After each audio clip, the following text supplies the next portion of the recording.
एक बार की बात है। एक गांव में 4 ब्राह्मण रहते थे।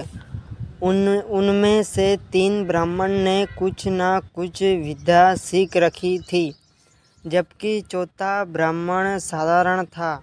उसको कोई विद्या नहीं आती थी। एक दिन 3 ब्राह्मणों ने शहर जाकर अपनी विद्या से कुछ धन कमाने का सोचा और वह शहर की ओर जाने लगे। उनको जाता देखकर चौथा ब्राह्मण भी बोला कि मुझे भी शहर जाकर धन कमाना है। इस पर तीनों ब्राह्मण बोले, तुमको तो कोई विद्या नहीं आती, तुम शहर जाकर क्या करोगे? तुम यहीं रहो। चौथा ब्राह्मण बोला कि मैं तुम्हारा काम कर दूंगा। तीनों ब्राह्मण अपना काम कराने के लालच में उसको साथ लेकर जाने के लिए तैयार हो गए। इसके बाद चारों ब्राह्मण शहर के लिए रवाना हो गए। जब वह जाते हुए जंगल से गुजर रहे थे तो उनको एक हड्डियों का ढांचा नजर आया। चारों ब्राह्मण देखकर सोचने लगे, यह किसका ढांचा होगा?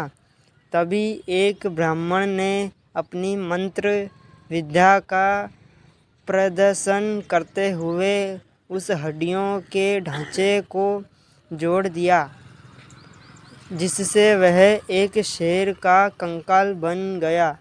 इसके बाद दूसरे ब्राह्मण ने भी अपनी तंत्र विद्या को दिखाया और उस हड्डियों के ढांचे में मांस को भर दिया, जिससे वह पूरी तरह से शेर दिख रहा था।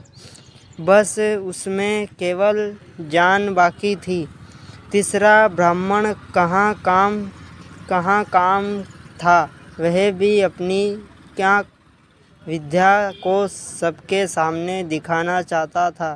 वह उस शहर में जान डालने के लिए मंत्र पढ़ने लगा।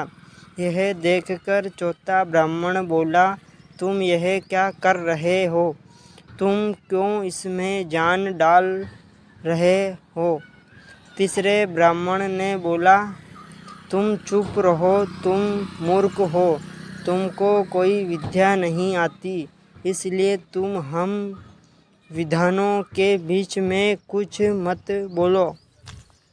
चौथा ब्राह्मण समझ गया कि यह नहीं मानने वाले और वह जल्दी से पास के एक पेड़ के ऊपर चढ़ गया। जैसे ही तीसरे ब्राह्मण ने शेर में जान डाल दी तो उस शेर ने तीनों ब्राह्मणों को खा लिया, क्योंकि उसको कोई मतलब नहीं था कि किसने उसको बनाया है। थोड़ी देर के बाद शेर वहाँ से चला गया और चौथा ब्राह्मण पेड़ से उतर कर गांव की ओर चला गया। वह यह जाते हुए सोच रहा था कि ऐसी विद्या का क्या अर्थ जो इंसान को सही गलत का फर्क ही ना समझा सके।